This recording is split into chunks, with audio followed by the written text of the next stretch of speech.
This is the High School Football America podcast for May the 8th, 2024. I'm Jeff Fisher. The High School Football America podcast is brought to you by GameStrat, America's premier sideline instant replay system with outstanding reliability. It has faster speed than Huddle's sideline, plus GameStrat has awesome customer service. They also have plans priced right for every coach's budget. Hey, Texas, listen up. They are in your state, and they've got some sweet deals. So make sure you check them out. Mention High School Football America, and they'll give you friends and family discounts. How cool is that? Now, to get a demo, whether you're in the Lone Star State or somewhere else, go to GameStrat.com, or you can click on the GameStrat banner ad located on every page of HighSchoolFootballAmerica.com. All right, championship chat on the High School Football America podcast, making a stop in Nevada, outside of Las Vegas, Henderson, Nevada. And Nate Oishi, what a job he did at Lake Mead Christian Academy last year, leading the school to a 2A title. Took over a program that was having some troubles, but he and his brethren from UNLV, that's where he played his college football, did a great job. We will have to switch it up in gears now because coach has moved on, and he's now at Pinecrest Sloan Canyon Academy, same area. So we're going to talk about a couple of things, but we're going to start with the championship chat part of it. And coach is on the line right now to talk to me about what was a fantastic year last year. Coach, thanks for taking the time with me. Absolutely. Thank you for having me. Yeah, looking forward to doing this. And you know, it's been a while, and like I said, you've changed jobs here, but I'm sure the smile is still pretty wide on your face there from what happened to you last year. And as I said, you took over a program that was struggling, and you lead it to a championship last year, first ever for the school. So why don't we start there with what were some of the things you did early on when you got the job several years back that led to the fact that you could raise a golden trophy there at the Legion Stadium? The first step was hiring a good staff to do it with. So I hired all my teammates, guys who I knew would be good with kids, guys who know football and guys who know how to teach. And all those guys were willing and able to say yes. My defensive coordinator, Mike Hughes, he had spent 2 years with the Jaguars, just got cut. So I heard he moved back home, and he was the guy in the defensive room that you knew was going to be a good coach one day. So I gave him a call, asked him if he would be interested, and he was just like, that's perfect timing. I just thought about getting into coaching, and he's been with me since then. We're going into our fourth season together. So just those things aligning have been a huge blessing, getting my friends to want to do it with me for this long. And then when we started, we only had 20 kids show up to tryouts that first year, and it was just about getting them to know the fundamentals and to fall in love with the game. And when they saw that I like football. The reason why I love football is because you don't have to be a freak of nature to excel at the high school level. If you work hard and you play it hard and you play with fundamentals, then it's possible to do well. And I think once they saw that, hey, we can play D1 football, these are the steps that our coaches are giving us to one day maybe play D1 or play in college. And they bought in, and that spread like wildfire through the school. And the first year we had 25 kids, second year we had 40 kids. And then the championship year last season we had 60 kids. And there was only 120 boys in the high school. So one in every two boys play football. But I think the key was just building the relationship with them. My coaches and I did a good job of being in the school and letting them know, like, hey, we care about you guys becoming men. We care about you guys personally outside of the game of football, and we want to see you guys excel. And I think they saw that from us, and they bought in, and they earned it. Like, we had a few kids sign scholarships last year. One of the kids who had an Air Force offer signed to South Dakota School of Mines, a D2 school. And he was a 160-pound soccer player when I met him in 10th grade. And he told me that he was a soccer player, but he gave it a shot. By game 4, he was first 3 games, he maybe got 3 tackles on defense. Game 4, he had 16 tackles, and the rest is history. Wow. And now he's about 230 pounds. From his sophomore year, he lifted with our linebacker coach, Gabe McCoy, every day, trained every day. He fell in love with the game. Because when I met him, his dad was 6'5", so I was like, hey, you should look into playing football. You're a smart kid. I think you'll be really good at this game. And he went with it and ran with it. Yeah. But there were so many stories like that where it's just like these kids just never had someone spend the time with them and make them believe in what they never thought was possible. Mm-hmm. And I think instilling that in them early from the time when we met the freshmen and the sophomores and having them believe like, hey, it was funny because when we took the job, the kids thought we were crazy. Like my own players were saying, hey, coach, you shouldn't have took this job. We're not good at football. This is a small Christian school. We're not going to be good. And I was like, I got the team together and I said, no more expectations. Like, I don't want to hear how you guys think we're going to do. I don't want to hear how you guys asking me how I think we're going to do. We're just going to come here and work every day. We're going to get better every day. And the rest, the outcome's up to God. We're going to do what we can every day. And from then on, I stopped hearing, I don't think we're going to be very good. The kids put their head down and worked. And beautiful story. A couple years later, they deserved everything they had. Yeah, no doubt about that. Well, that's one of the reasons we started doing Championship Chat this year during the off season. And you know, everybody knows that the big schools always get the publicity, but we've been trying to touch a lot of them, and your school fit into that category. There's no doubt about that with what you did. Nate Oishi is on the line, led Lake Mead to a 2A title last year in the state of Nevada. They play their championship games in Allegiant Stadium, home of the Las Vegas Raiders, and of course, everybody knows High School Football America national rankings powered by NFL Play Football.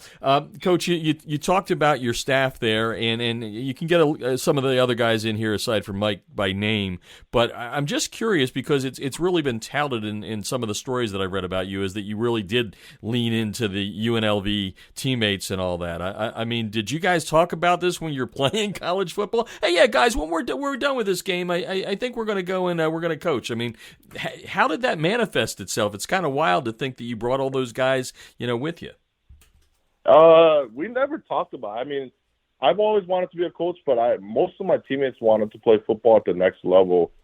And I think I was kind of like the Rudy of the team. I was the undersized kid, and I was just a good teammate. And I wasn't the star of the team by any means, but everyone knew on the team that I would do anything for them as my teammate. And I think that gained a lot of trust with my teammates. I made a lot of great friends from all over the city. But actually, my first coach I talked to was my OC, J.D. Alexander. His dad was a career coach. He's currently coaching at UNLV. But he was actually doing mortgage loans, working remotely. And I remember going to his house, knocking on the door, and saying, hey, this sounds crazy, but I got a head coaching job at a losing program. We never coached before. You've always been a guy who was in the film room studying plays. Would you want to be the offensive coordinator on our team? And he had a grown-out beard, working 10-hour shifts remotely, doing mortgage loans, and he was just like, yeah, I want to do that. I want to give back to the kids. So he ended up trying to work his mortgage loans while coaching, and then in 2 months in, he was already working. He quit the mortgage job, and he was teaching PE at Lake Mead. But it's just stories like that. Like my O-line coach, Sid Acosta, told me he'll never coach, and then he just said, fine, because you're my friend, I'll trust you, like I'll give it a shot, and he's been doing it since, and he loves it. And I think a lot of these guys just miss hanging out with each other. Big part of football was fellowship, sure. And this allows us to do that past the game, and we're having fun, and we get to build it together. There's no egos. I trust them with their job. They trust me with my job, and it's just a good blend because we were not only colleagues right now, but we've played together, we grow up together, and we're having a lot of fun doing it. Yeah, it sure sounds like that. Nate Oishi on the line. He's at Pinecrest Sloan Canyon Academy right now. He took the job after leading Lake Mead Christian to the 2A state title in Nevada last year, and we're going to, at the end, just kind of find out what he's doing to turn around the program there. And before we get into that, though, I got a couple more questions about last year. And, I know Jerry Meyer, a freshman quarterback, lit it up. A state record, 58 touchdown passes last year for you guys. He got a lot of publicity for doing that. But why don't you take a few minutes here to talk about some of the leaders on that team? You can talk about Jerry a little bit. I mean, that's a big number of touchdown tosses there. So just put some of the leaders into the people's minds here as we move forward. Yeah, Jerry was a ninth grader and he would go to practice, then run a mile, and then go throw at night by a park by his house. And he would train about 3 times a day. So he earned everything he got. Great kid. He was the leader. He's probably one of the few times we'll give a freshman quarterback audible calls. And he did great. And we trusted him with the playbook. We trusted him out there on the field. And when the moment was big, he came out and performed. And I think it was key. So our only loss last year was against La Jolla Country Day in San Diego. And that was game 2 of the season. And even though we lost, I think it was key for guys like Jerry, the freshman, to kind of like that was their crossroads between, am I going to be a man and dominate high school football at the varsity level this year, or am I going to quit? And when adversity hit, he came back and responded. And he actually asked me right after that game, can we play them again next week? So that helped him become a leader for the season. And after that game, we maybe punted 3 times the rest of the year. He took over after that, and it's been fun to watch his growth, watch him as a young man. He's actually living in Texas now and just got an offer from Texas Tech, so that was cool to see. Playing at Waxahachie High School, big high school in Texas, just to challenge himself, and he's already pulled 3 D1 offers since he's been out there in January. So it's been cool to see guys like that. And then our defense was senior led, and it was full of guys who are just blue collar, hardworking kids that were skinny kids 2 years ago, and it was cool to see. Our 2-way lineman Caleb King signed the scholarship to Ottawa University in Arizona. When I met him in 10th grade, he was 160 pounds, and he told me, "Coach, I'm willing to do whatever it takes. I want to play college football, and I want to lead this team to a championship." And he's been a captain since, and he ate past full. I mean, now he's 240. He's a monster.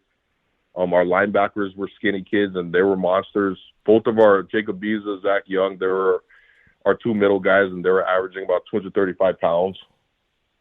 And they were dominating the league. But that senior class was special. That senior class, because I told them when they were 10th grade and we had a losing season, and before I got there, they had a losing season as 9th graders. A lot of kids would have quit or try to go to a bigger school. But you guys, they were special because they stayed and they worked hard and they changed the culture. I didn't, by their senior year, I didn't have to do much disciplinary. If someone came late, Caleb or a senior would say, "Hey, we're going to do up downs," and explain to the kid why championship teams don't come late. So I didn't really say much by that senior year. They were running the team. And I give them a lot of credit for leading and sticking through the tough times and grinding to do something they never thought was possible just 24 months ago. That's a wonderful story. Nate Oishi on the line, led Lake Mead Christian Academy to the 2A title in Nevada last year. It's just wonderful to hear that, in this day and age, you can make that impression, right? Like you were saying earlier, make people men, and it sounds like you had some real good followers there. One of the cool stories I read about, Coach, and I believe this was, it was after the championship about you. They were just talking about the UNLV ties and all your staff and all that, but one that I got a kick out of was you were doing it all there, which always happens at a small school, right? You may have to wash some uniforms, you may have to line the field. I think I read in this story you had portable lights. So what was it like from going to setting up portable lights to playing inside an NFL stadium as a head coach of the high school football team playing for a state title?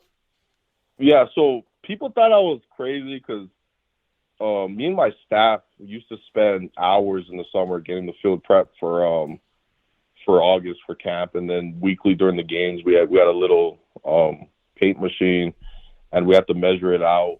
Took hours, and then game day, I'll probably start setting up the portables at like 8 a.m. Got to put them in the right places, articulate them correctly, and crank them up.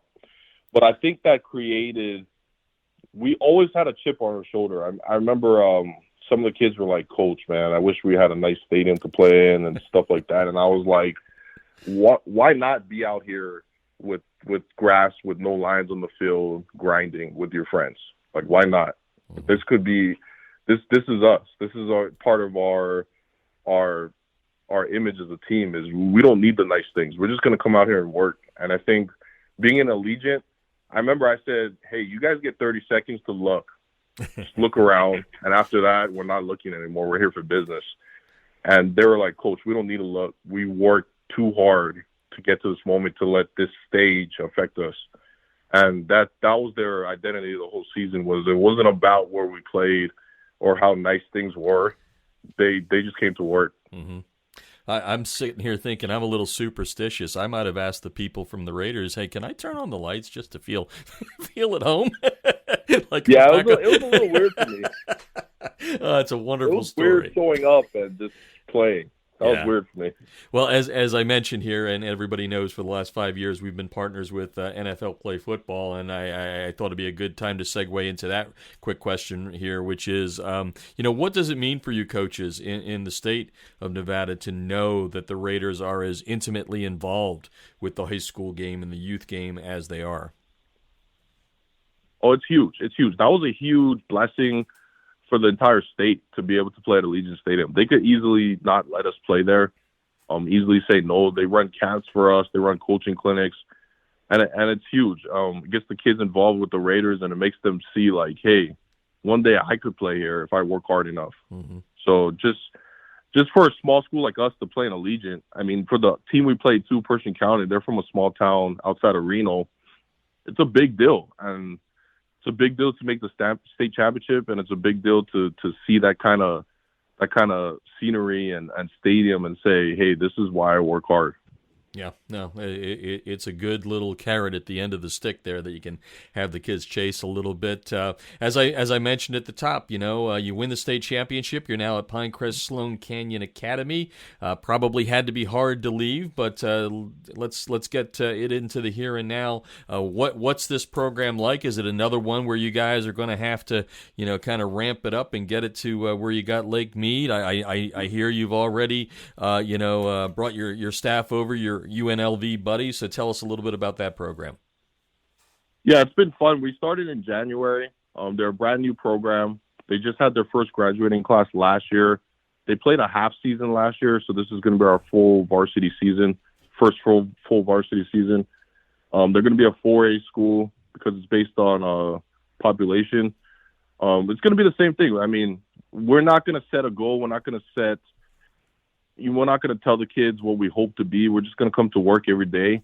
And one thing I've appreciated with these kids was they've been doing that since we started in January, and they've been working hard. And it's been yes, sir, yes, coach. And their work ethic has been great. We've been averaging 40 to 60 kids in spring practice. So that's been a lot of fun just to see how hungry these kids are to be good football players and just don't know how to do it. We have similar stories of kids not ever playing before that could be great players. I mean, I found the 8th grader on campus who never played football before, and he's 6'5", 275.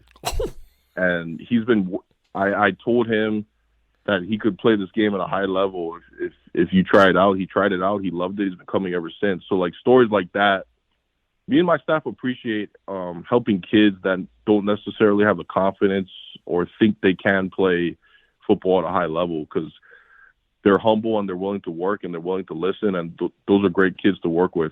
So I've been having a lot of fun. Well, you've got a roadmap there for the kids at the new school, what you did there at Lake Mead Christian. Coach, I really appreciate you taking the time to talk with us here on Championship Chat on the High School Football America podcast, and wish you nothing but success in 2024. Thanks for joining us tonight. Oh, yeah, no problem. Thank you for having me on. And that's the High School Football America podcast, brought to you by NFL Play Football. Hey, coaches, don't forget to check out playfootball.nfl.com for some great resources to help you improve in the coaching profession. That's the High School Football America podcast, and I'm Jeff Fisher.